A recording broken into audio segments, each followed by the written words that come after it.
Hello students, अभी तक simple maths channel की मैथ्स क्लास में हम अलजेब्रा चैप्टर की एक्सरसाइज 11.3 तक कंप्लीट कर चुके हैं। Due to some health reason since 1 month से मैंने आपको कोई वीडियो नहीं डाली है, तो अब हम आज फिर स्टार्ट करेंगे आज से अपना क्लास 11.4 एक्सरसाइज से अलजेब्रा चैप्टर की। आई होप तब अभी तक जो मैंने पढ़ाया है आपको वो सब आपको समझ में आया होगा, क्लियर हुआ होगा। तो चलिए आज 11.4 एक्सरसाइज से स्टार्ट करते हैं हम फिर से। तो इसका फर्स्ट क्वेश्चन का ए पार्ट करेंगे हम, जिसके आगे सब डिवाइडेड है 5 पार्ट्स में। ये जो एक्सरसाइज है ये आपका प्रैक्टिकली बेस्ड है, अलजेब्रिक एक्सप्रेशन का कैसे हम प्रैक्टिकली बेस्ड यूज़ करते हैं। बहुत ही इंटरेस्टिंग एक्सरसाइज है, सब बच्चे ध्यान से देखेंगे और ख़ुद भी करेंगे। तो चलिए स्टार्ट करते हैं। पहला पार्ट है ए पार्ट इसका, फर्स्ट क्वेश्चन का। Take Sarita's present age to be 5 years. Sarita की एज जो एक लड़की है उसकी एज दी हुई है, वो वेरिएबल फॉर्म में दी हुई है, that is 5 years. Variable form में मतलब इसकी कोई भी वैल्यू हो सकती है। और उन्होंने इसी में बेस्ड फर्स्ट क्वेश्चन पूछा है, what will be her age 5 years from now. कि अगर उसकी अभी प्रेजेंट एज 5 ईयर्स है तो 5 साल बाद उसकी एज कितनी होगी। तो एक तो क्योंकि उसकी प्रेजेंट एज वेरिएबल फॉर्म में है, तो एक अलजेब्रिक एक्सप्रेशन फॉर्म में ही इसकी एज आफ्टर 5 ईयर्स आएगी। तो सरिताज प्रेजेंट एज कितनी दी हुई है, 5 ईयर्स। तो अगर 5 साल बाद कितनी होगी, अगर सपोज करो हम इसको एक नंबर फॉर्म दे दें, y की वैल्यू अगर 10 हो तो 5 साल बाद कितनी होगी, 5 ऐड कर दोगे उसमें। आप किसी की भी एज पूछेंगे तो 10 + 5 15 हो जाएगी। अगर उसकी अभी एट प्रेजेंट एज 15 ईयर्स है तो 5 साल बाद कितनी होगी, 20 ईयर्स। तो हम देख रहे हैं कि हम प्रेजेंट एज में जब भी हमें 5 साल बाद की निकालनी तो 5 साल उसमें 5 ईयर्स जो है हमें ऐड कर रहे हैं। तो इसमें क्योंकि वाई ईयर दी हुई है तो इसमें भी हम यही करेंगे। सरिताज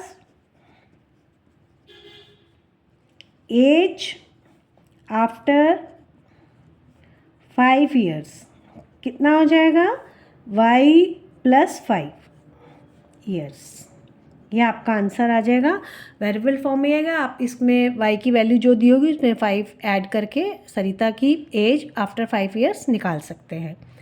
नेक्स्ट है उसका, what was her age 3 years back. Back मतलब पहले। अगर आप मान लो आपकी एज 10 ईयर्स है तो 3 साल पहले कितनी होगी, तो आप 3 साल उस पर माइनस करोगे। अगर मान लो अभी आपकी एज 10 ईयर्स है, -3 कितना हो गया, 7 ईयर्स। मतलब 3 साल पहले आप कितने साल के थे, 7 ईयर्स के। तो ऐसे ही सरिता की एज पूछी है कि उसकी एज 3 साल पहले कितनी थी, बैक मतलब पहले। तो अभी उसकी प्रेजेंट एज कितनी है, प्रेजेंट एज जो है उसकी वेरिएबल फॉर्म में है, दैट इज़ 5 ईयर्स। तो सरिताज एज 3 ईयर्स बैक कितना हो जाएगा, y - 3 ईयर्स। ये आपका आंसर आ गया। थर्ड में उसको बोला है कि Sarita's grandfather is 6 times her age. Sarita की जो ग्रैंडफादर है वो उससे 6 टाइम्स उसकी एज के 6 टाइम्स हैं। तो जब भी अलजेब्रा में आपको बताया जब टाइम्स हो तो इसका मतलब गुना, 6 टाइम + 6 गुना, 6 गुना। तो आपका जैसे अगर उसकी एज अभी 10 ईयर्स है तो ग्रैंडफादर की 6 टाइम्स मतलब 60 ईयर्स हो गई। 6 से मल्टीप्लाई कर देंगे, टाइम्स में होता है तो मल्टीप्लाई करते हैं।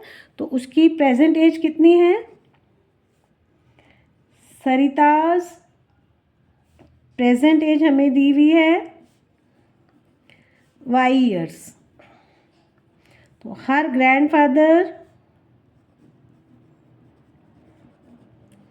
फादर्स एज कितना हो जाएगा, y × 6 दैट इज़ 6y। इसका आंसर आएगा 6y ईयर्स। क्यों, क्योंकि जब भी कांस्टेंट और वेरिएबल हो मल्टीप्लाई करें तो पहले कांस्टेंट लिखते हैं। तो 6y ईयर्स सरिता के ग्रैंडफादर की एज आ गई आपकी। अब जो फोर्थ पार्ट है इसका वो इससे कनेक्टेड है कि grand mother is 2 years younger than grandfather, जो उसकी ग्रैंड मदर है वो ग्रैंडफादर से 2 ईयर्स छोटी है, यंगर मतलब छोटी। तो जब छोटी हैं तो उसके लिए 2 उसमें माइनस करेंगे। आपने ग्रैंडफादर की एज निकाल ली है, इसलिए बहुत आसान हो गया। ग्रैंडफादर की एज आपको पता है, ग्रैंडफादर्स एज कितनी निकाली है आपने, 6y ईयर्स। तो ग्रैंड मदर की एज कितनी हो जाएगी, उसमें से 2 माइनस कर देंगे। ग्रैंड मदर्स एज कितनी हो जाएगी, 6y - 2, क्योंकि वो उससे 2 साल उनसे छोटी हैं। ठीक है, तो ये आपका ये वाला 4th का आंसर आ गया। नेक्स्ट है आपका Sarita's father is 5 years more than 3 times Sarita's age. जो उसके फादर हैं उनकी उम्र जो एज है वो 5 साल बड़ी है 3 टाइम्स सरिता, मतलब अगर सरिता की एज को हम 3 टाइम्स कर दें तो उससे भी और उसमें 5 साल ऐड करें तब उसके फादर की एज इतनी है। तो 3 टाइम्स सरिताज एज मतलब सरिताज एज का मतलब क्या हो गया, उसकी जो एज है उसको 3 टाइम्स कर देंगे, 3y ईयर्स। टाइम्स का मतलब होता है जितना 3 टाइम्स दिया हुआ है तो 3 से गुणा कर देंगे उसको, और 5 years मोर। तो फादर्स एज कितनी हो जाएगी उसकी, father's age is equal to 3y, और 5 years मोर मतलब ज़्यादा है, +5। तो ये उसके फादर की एज आ गई। तो आज हम यही एक फर्स्ट क्वेश्चन का ए पार्टी करेंगे, बाकी के पास नेक्स्ट वीडियो में। तब तक के लिए गुड बाय।